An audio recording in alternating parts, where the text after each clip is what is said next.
difficulties. Hello everyone, my name is Eddie Salce, and this is the talk on using technology to bring your classroom digital. I hope you folks are having a bunch of fun hacking away in the Hack Quarantine Hackathon. But first, let me go deeper into an intro from me.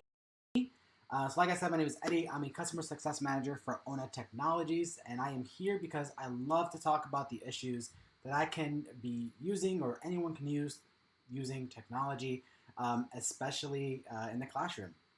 You can find me at Eddie Salce on Twitter. Follow my Twitter army of 60 people. Not a lot of people, but I tweet a bunch of random things, and I love that all of you are here today. And I have a special guest. You could go and introduce yourself. Hi, I'm Cindy. I'm a math teacher at a charter school in Yonkers. I teach 7th grade, so I have fun kids with their temper tantrums. But I'm here to talk about the struggles of what I've encountered, what parents have encountered, what students have been encountering going digital online. Yeah, so the main point of this talk is to talk about all the problems that teachers, students, and parents are having with taking their classroom digital amid all the craziness around the coronavirus. It is a bizarre time because a lot of these folks are expected to go digital, and folks who are in the tech world or even students who are in the tech world, maybe they are having a much easier time to work from home. And a lot of these students and teachers and parents who are maybe not part of the tech world or are not set up for success in that way, has to kind of pick up, all these new tools that they've never used before ever, or have been taught, professionally how to teach digitally, and in a matter of a few days, and it's been pretty crazy. So the first people we want to talk about is remote teachers, and I think the main challenge, from my perspective, is that teachers are having problems just taking their classroom digital, mainly around classroom management. So that's the big challenge. Cindy, can you tell me a little bit about, you folks stopped going to school like Tuesday of last week, something like that? Well, we stopped going to school Friday, 2 weeks ago. So almost. What has been the struggle of managing your classroom digitally? Like, did you guys have tools in place already for those kind of things? Personally, I had already Google Classroom set up. My kids were very familiar with Google Classroom. They were already submitting assignments through Google Classroom, completing quizzes on Google Classroom.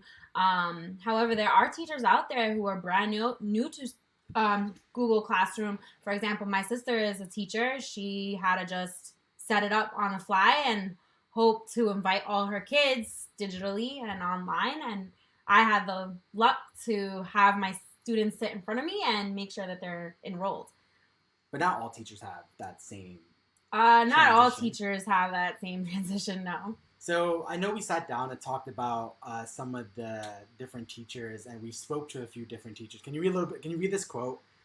It's one of your teacher friends. Yeah, so this is actually one of my colleagues. They said that checking all the work students submitted and making sure they aren't copying from each other or the internet has been a challenge. Yeah, and it falls into this bucket of classroom management. So you folks are expected to go home and assign all these assignments, all these homework. So everyone's a student here, or if you've been a student before, most likely in your lifetime, you're given some homework, you go home that day, and you do it, and you come back the next day, and teachers check it, right? But now, going digital, you have to assign this bulk workload, and all these students are having to just do it. And I know college is a lot like that, right? They give you a syllabus, all the assignments, but if you think about some of your K-12 people who are like in middle school or even kindergartners, they have no idea what this even means. So we broke it down into 3 sections that are challenging for teachers. The overall umbrella here is classroom management, and there's 3 kind of areas that teachers are having a hard time with, and is student engagement, assignment management, and communication. So Cindy, can you tell me a little bit about kind of student engagement? I know we talked about how keeping students engaged and accountable and honest digitally, as you would in the classroom, is much harder doing kind of online. So like, what do you do in the classroom, and why can't you do it online? I mean, yeah, for sure. Just being next to that kid who's fidgeting all the time and keeping him on task, even tapping his desk. I can't do that at home. He's going to have to figure it out, or his parents are going to have to deal with it. So that's just student engagement, keeping them focused, keeping them accountable. I kind of start getting the hang of keeping them accountable. But the engagement and the honesty is a big issue, because how can you keep someone honest? I was super fidgety as a kid. I used to always get up and go to the bathroom a lot, and you couldn't keep me in my seat. And in college, I used to cheat on a lot of assignments, honestly. And I can imagine in a digital format, especially if you're not used to it. I think that's the biggest takeaway here. Like, I think college kids might have it a little bit easier because they might have some online classes that they're used to. You have tools like Blackboard to facilitate that learning a little bit. Your professor tells you to, read this passage in a textbook, and you go do it. But then you have these preschoolers or kindergartners, first graders, second graders who have to go home and separate the idea of class and kind of home. And we're going to talk about that a little bit when we talk about students, but from a teacher perspective, engaging that student, making sure that they go online, they do what they got to do, and they're actually learning is a big problem right now, going digitally. The other big part was assignment management. So folks are doing a bulk workload. So how does facilitating the assignments, the grading, and validating the student work, how do you do it now, and how did you do it in the classroom? It's much easier to monitor in the classroom. I can see them doing the work. I can see what they're doing, if they're copying from someone. I can also be there to provide them the support that they may need, that they don't have right now. So just being able to assign work and collecting it, that's easy. Here's your worksheet that you're doing at the door, and I'm collecting it when you're on your way out. Grading is also easy too, because it just becomes in the routine. But online, it's a little bit different, where it's okay, I have to make sure that I'm assigning it. I have to make sure that they're completing it. I have to make sure that they're submitting it to me so I can grade it. How do you what tool do you use to do that online? So for assignment management right now, my best friend is Khan Academy. I'm able to assign, they automatically grade. And one way I'm keeping students honest is I could send them different question sets so they're not copying off of one another. But would you say you're the exception or the rule when it comes to knowing about these tools? Do a lot of teachers know about these? And if administration told me to go online the next day, and I'm a brand new teacher, I probably won't know about Khan Academy or what tools I have available to me to do these things. I would say that teachers who've been in the field for a while are probably struggling right now. As a student that just graduated from college a few years ago, I knew about Khan Academy as a student. So I'm learning a lot about Khan Academy as a teacher, and what the power that Khan Academy has as a teacher. But like I said, for teachers who've been in the field for some time and have no idea what Khan Academy is, what Google Classroom is, they're probably struggling for sure.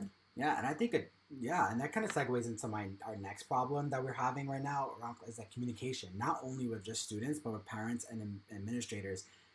So in the tech world, we have a lot of cool chat tools like Slack and all these other cool things, even Discord. What do teachers use? Maybe even antiquated teachers, they're probably still stuck in their email, having to email hundreds of kids their assignments, and so communication becomes really hard. Yeah, for sure. Communicating with parents and students does become difficult through email. I'm losing my emails. I'm trying to look for emails that I've seen in the past. I don't know where they are because they're just piling in. And when I was student teaching in my middle school, they just only did emailing. Then I student taught at a high school, and then that teacher actually taught me the Remind app, which is basically a communication app that you can text. Yeah. I learned about it from you, and and I think overall, the bucket of classroom management has become much more difficult. And I think there's a lot of tools that kind of solve this problem, but maybe are not dedicated to this problem per se. So it's super hard to really pinpoint the right tool for it, because you want kind of an all-in-one solution that makes it easy to pick it up really quickly.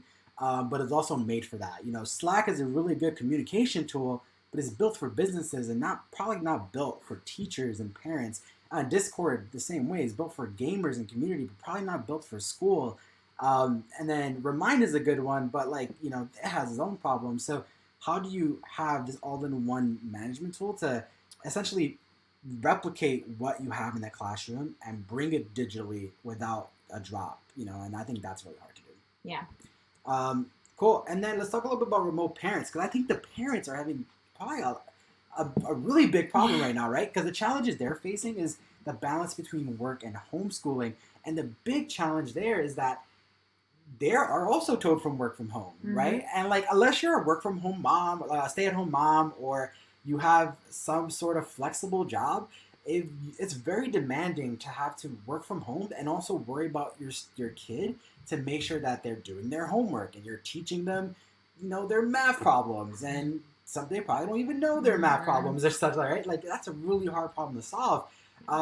So we had a quote from a parent that we talked to that has been super, thankful for the things you've done. Can you tell me a little bit about that? Yeah, I think parents are definitely starting to realize how much teachers do daily. So this parent said between being glued at her table around the clock and helping her son, she's starting to feel delusional. Yeah. And she's super thankful for all that teachers do. Yeah, so I can imagine. I mean, we know a couple of parents ourselves, right? I mean, your sister's a parent. Mm-hmm. She has a 5-year-old. And a 3-year-old. And a 3-year-old, and has to balance that. But she's also a teacher. And I think the biggest problem is people who have to teach, and they're not a teacher, right? They have to do this thing that they're not expected to do. And now they're having this appreciation for you folks. And I think that's a big problem, right? They don't have these tools. So I think work and homeschooling for remote parents is one of the biggest problems that we're having for parents specifically. And these are the 3 buckets we've kind of identified there, which was student engagement, delivering instruction, and managing kind of that work from home balance. So student engagement was back on the teacher slide too. And I think this is from kind of a different lens, if you will. So keeping their child motivated to do their schoolwork and separating the idea of home and school, which is the second time I've said that. And it really is, because I go back to the example of your sister who has a 5-year-old, and he literally will be like, home is not for schoolwork. Home is for home things like playing with my toys and playing video games, and having to sit that person down and say, no, you got to be engaged. And there's a bunch of shows out there and platforms that are gamified to keep them learning, but there's requirements that the school has to keep them engaged. So can you talk about the struggles parents are having with keeping their child engaged? And what are the, I would say, the requirements of the school as far as attendance and certain assignments being done, or even exams that are now being canceled? Yeah, so I mean, like I said, I work in a charter school, so we really depend on our attendance and our state scores to even keep the school open and running and get funded. Without those 2 things, we wouldn't be anything. So the fact that we're now online and we need to make sure we're documenting everything and making sure that we have student work so that we can show the state, look, this is what our kids have been doing during their time at home. They're not just sitting and playing video games or doing other things. They're actually still learning and practicing the skills that we've taught them in the classroom. How are the parents even making sure that's happening? Right? If today, so I work from home, and I had meetings from 1 p.m. all the way to 5 p.m. right before the stream.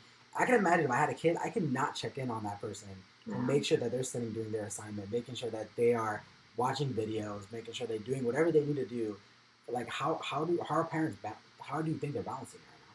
I mean, look, I've seen the work that's being submitted. I get timestamps, and I'm looking at the timestamps. It's some kids are submitting things at 12 o'clock at night, 1 o'clock in the morning, because they're just up and they can't do it during the day.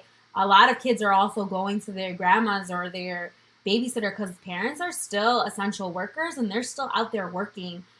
So there's kids are forced into childcare, and Wow. they don't have the technology either. So it's definitely a balance there where it's like, even though parents are working from home, there are still some parents that are Have not. you guys had, or has there been any like pushback with parents, like angry parents? I don't know why would they be angry, but like just being upset with like their new workload. Um, I think they definitely are looking more at through a grateful lens. Okay. They're definitely appreciating what we do for them throughout the day, Uh, rather than pushing back. I mean, this is uncontrollable, yeah. beyond our And the, control. and to talk about workload, delivering that instruction.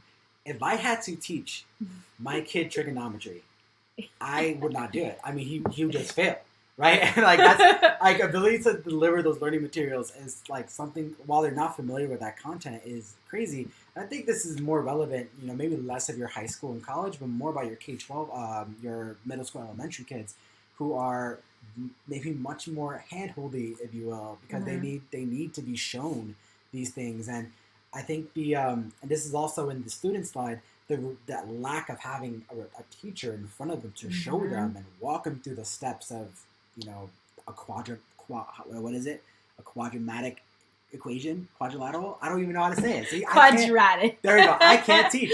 That's hard. So like, Yeah. how are teachers managing that? I mean, how do teachers managing maybe giving the parents tips, or like how are you guys talking to them about that? I mean, when I give them their Khan Academy assignments, I try to give them videos. They can watch the videos. I try to be as available as possible to help them through it. But I think at this point, like I said, Google's is almost everyone's best friend right now. Wow, really? Google and maybe YouTube. Just to, familiar yourself with something. I spoke to a parent who had no idea what an open syllable and a closed syllable was. And I was like, I don't know. He still tried to explain it to me, and I'm like, I don't know. Wow. And this is what, seventh grade, 7-year-old student learning. I mean, yeah, that's go crazy. back to thinking, what did you learn in first and second grade? I have no idea. But even then, because even the school, the way we learned when we were younger is much different than how students are learning now. Yeah. So now there isn't a tool out there to help parents deliver the instructive effectively and be effective teachers, because, I mean, obviously they don't have the schooling for that, right? They didn't go to school for that. That's why we have teachers. And I think kind of the other big part here is being able to manage that work from home back and forth, right? Like, I think all of us are feeling the pain of even, just me and you having to live here and like being able to balance, like, you have to work in the kitchen, I have to work here. Like, parents are having the same problem, having to, like, I have to dedicate my time to my job, and I have no way to keep, up with my child's learning, keep up with my child's engagement, making sure they do the work, making sure I talk to the teachers.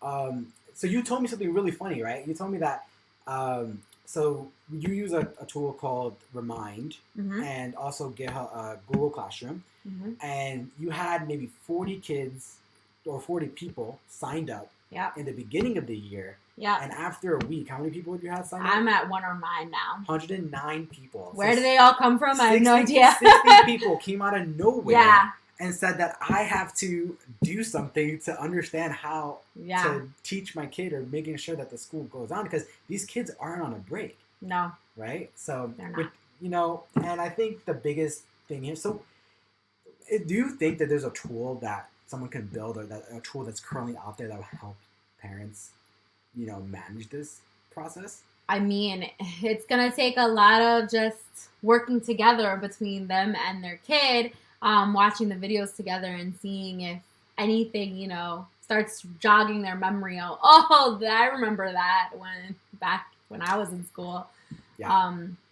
That's but crazy. It's still, different techniques are being taught now, and with the Common Core and all that, it's very different. Yeah, that's insane. And that kind of goes into being remote students. I think students are having a really bizarre time, because the challenges they face is that they have to manage their time. They have to adjust to a new learning environment. And that's kind of the big challenge, is managing the time, the assignments that they are given, because now they're being given assignments in like bulk versus like one at a time or what have you, and also just the discipline. Yeah. So this was a student that you had that was a 12-year-old. You could read the quote, kind of what she was experiencing. Yeah, so this student said that her greatest challenge after 1 week of digital learning is having a lot of homework to do and taking about 3 to 4 hours to finish it because she'll get off track. Yeah.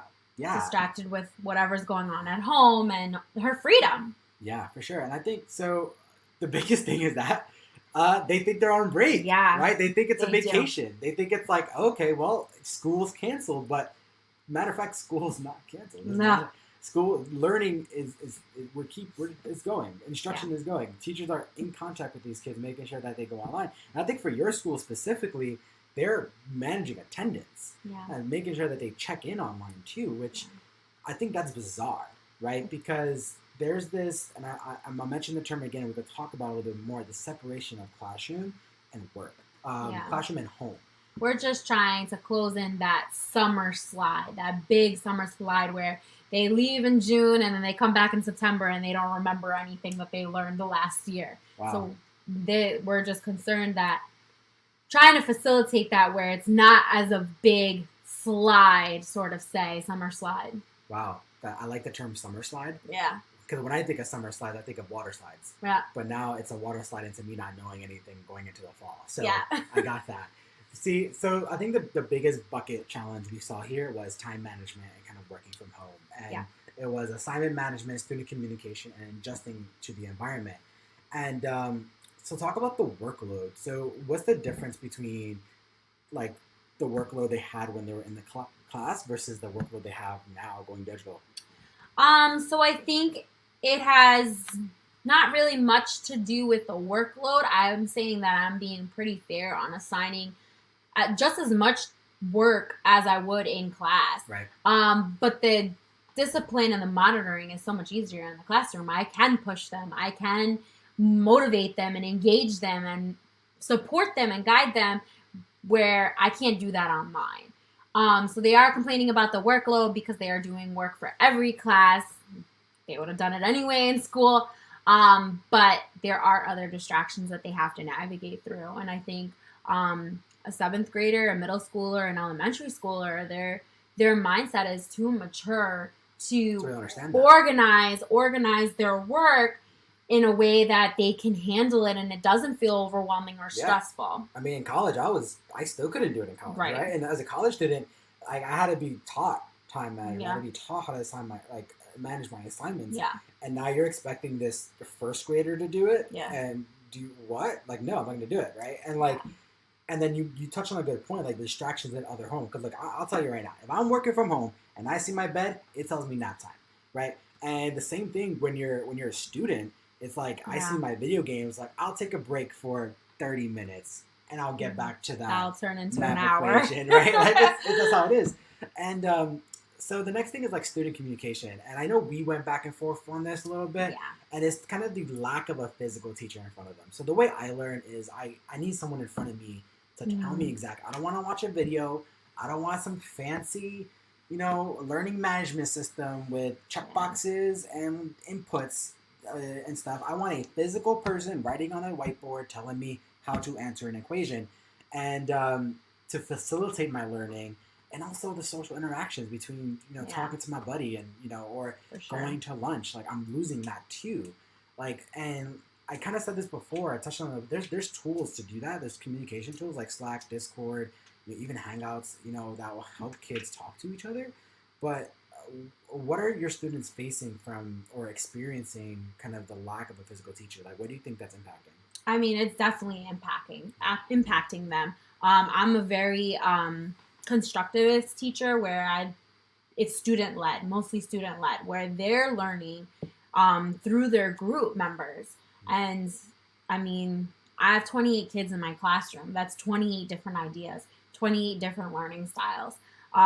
So yeah, it is difficult. I can send them videos, but that doesn't mean that I'll hit every student's learning style. Right. I do get students messaging me on Remind, emailing me questions, asking me for help.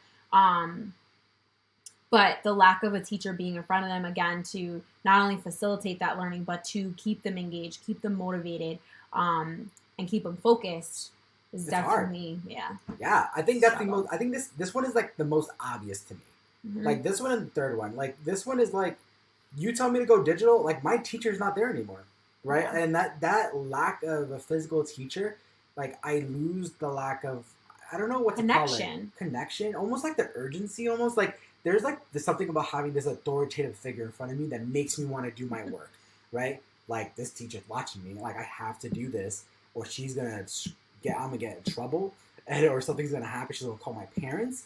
But there's this lack of that going online, right? Because it's like, okay, well, I can do it on my own time, right? I can manage that, and like, I think that's very, very lacking. And I think that kind of segues pretty nicely into our third point here. Third problem is that lack of discipline to separate school and home in order to prioritize that schoolwork, right? They have to like adjusting to the environment, like they know they're home, right? But now they have to bring in this element that usually comes from the outside, like going to school is like it's an at school thing. I think there was like this funny meme I've seen, or you've told me about it probably, where a kid sees a student, their teacher outside of school, and they're like, "What are you doing? You belong in school. You don't belong anywhere else, right?" Yeah. And it's like the same thing. It's like, wait, I gotta do homework at home, and they have all these distractions, and I think that's a really big problem too. Yeah, for sure. Lack of discipline. I mean, I told my students I can't do it for them. I can't. It really has to come within them, and it's hard to tell a 12-year-old that when they don't have that mindset to begin with. They never did. They've been in school since kindergarten, since they're 5 years old. 7th grade, they still are going to school depending on their teachers. Yeah. So the best I could do was give them some tips on what they could do to motivate themselves and what are those tips? Provide those disciplines. So one of the first thing I told them was to find that space that they feel most productive in. I told them that a couch and a bed is probably not the best place to do the work. To find a table or a desk. The other thing I asked them to do was think of the best time that they feel most productive. That was great. I mean, in the end of the day, yes, we hope that all our kids are morning people because they go to school in the morning. But they might be night owls. But they might be night owls. And that might be most productive for them. And that's probably why I'm getting classwork at 1:00 in the morning. How do you adjust to that? Like, how do you adjust to that kind of schedule? I mean, I guess you set the due dates very late, but also how do you adjust to that kind of different like learning? Because now it's not only just learning styles; it's like almost lifestyle that you have to take into account. I think the biggest word here that teachers are being told and should be told is right now is the best time to be flexible. Yeah. We're always told to be flexible, to guide the students based off where they are. So if you really think that they're not understanding the material, then take a step back and actually give them something else, figure something else out for them to get it. Don't just move on to the next thing. So flexibility right now, I think, is very important. Yeah. Being flexible. Yeah, for sure. And I think those tips are great. You know, and I think those are almost the same tips that they give to work from home people, because a lot of the problems right now that we're seeing with people working from home is that some people can't work from home. Like, they can't transition into that because it's like they're most productive like in an office setting, and like they like grown adults cannot transition to that. And we're expecting, you know, kids to do that, right? And I think those are the same tips we give, like making sure that you have a workspace dedicated to your work. Make sure that you get up and you know, on their most productive time period and do work during that time. And work from home people, we even tell them get dressed as if you're going to work. Like, do the same things you do as if you're going to work, and go to your desk and work, because it's like almost this like psychological thing that you have to create with these kids. Yeah, I'm a big like to-do list person and calendar everything. So that was the last tip I provided them. And I told them, look, guys, it feels amazing crossing stuff off the list, feeling that productivity, feeling that feeling of accomplishment. Yeah. And I told them, just do that. Yeah, no, definitely agree there. So time management, working from home is a big pain point for students. So I know we're coming towards the end of the stream here a little bit, but, you know, there's an app for that. So I think one of the biggest things that I kind of touched on a little bit earlier was, you know, teachers are taught, you know, during their college education, you guys are not taught how to give instruction digitally. Nope. And the tools that are out there, tech people, we are very, very, very lucky and fortunate, and maybe even um, just, I don't know what the last word I'm looking for there is, but we are exposed to all these apps that teachers don't even know about. Even Slack, like you didn't know about Slack until like through me. Yeah. And I think these communication tools are not as obvious to teachers. And that's why I had recently put out a blog post about the tools that you can use to take your classroom digital. And here are some of my highlights. And I kind of broke it up into each of these buckets here. So for video conferencing, Zoom is a very big tool that people in the business world use, and they actually made it free for teachers and students to use. And I know that you folks are transitioning to Zoom. Yeah. But these are things that you guys did not know about. It's very reactive. Like we have to find a tool that could serve this purpose. Yeah. And I think being proactive in some of these areas will definitely help making the transition to digital very, very easy. The other thing is communication. So I think we talked about it. I think it's in every pain point for whether it's the parent, the student, or the teacher. Communicating is a big part of that. So use an app called Remind. Yeah. Which I actually really like. I think it's really cool that you have an app where parents and students can communicate with. What are the downfalls of that app, though? So one of the downfalls I've noticed between using Remind and also using Google Voice, I can't send videos. I can only send pictures. And I was a little disappointed when I was trying to record my screen to show a student how to do something, and I found out that I couldn't send a video. Wow. So I recorded for no reason. Well, Slack is a really great tool. It's a communication app tool for team-wide collaboration. They do everything that you're mentioning and more. Discord is also a very good one. It's what this hackathon uses for their server, and it facilitates community, if you will. But I will say this. No matter what tool that's out there, and there's a lot of them, all these tools, you're essentially kind of trying to fit a triangle into a square, if you will, to make them work for what you need it for. Like Slack is a really, really good communication tool, but maybe too good for businesses. And making that work for students might be a little hard. But I've seen it. Yeah. I've seen it done, right? Same thing for Discourse. Discourse has a lot of like moderating that you need to do, and I think that's the hard part. Like your kids probably know about Discord, but probably it's hard to facilitate the conversations, and you might have a lot of kids saying inappropriate things in there, and you want to be able to moderate that. Yeah. The other one is learning platform. Khan Academy is a really big one amongst teachers. Definitely recommend it if you need some expert created content to give to your students, or if you want to share with your professors or they need some material. Khan Academy is a great resource. Yep. Classroom management, which is a big pain point for teachers. Google Classroom is a really, really, really good one. There's other ones out there too, like GitHub Classroom. GitHub Classroom is more for coders. They have Castle Learning as well, but that is not free. Yeah, Castle Learning too, but Google Classroom is really great. I think a lot of teachers are transitioning to Google Classroom. Yeah. But did you know about Google Classroom before you used it? I did, yes. I knew about Google Classroom. I became very familiar with Google Suite in general. Yep. Which transitions to the second one, which is document collaboration. And I think the biggest part about the Google stuff in general is that your students already know how to use them. Yeah.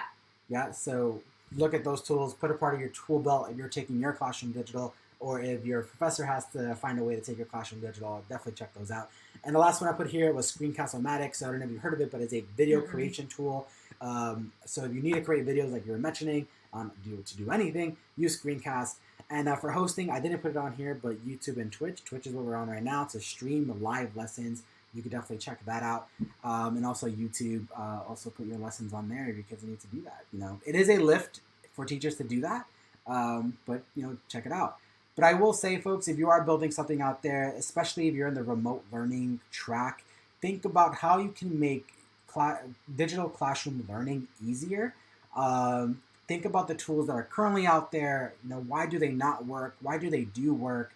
And the pain points that teachers, students, and parents are facing right now to take the classroom digital, because it is a big, big problem. It is something that they essentially, you guys are building the ship as you're riding it, sailing it, and there isn't a go-to tool or an all-in-one solution for this problem. So when you are building your projects, think about especially for teachers or students or the parent, how can they facilitate that learning as if they were in the classroom themselves? Yeah. All right, folks, so this is the end of our stream and our talk today. If you have any questions, just shoot them in the Twitch chat. I'll stick around for 2 to 3 minutes if you have questions for me or for Cindy. Thank you all for joining the talk. It was really appreciated. We'll be posting the slides somewhere. Ask the team, probably on YouTube, maybe, and also follow me on Twitter at Eddie Salce if you want to hear me banter about other things that technology should be able to solve and is not solving right now. Cool. So we'll stick around for a little bit. Thanks for joining.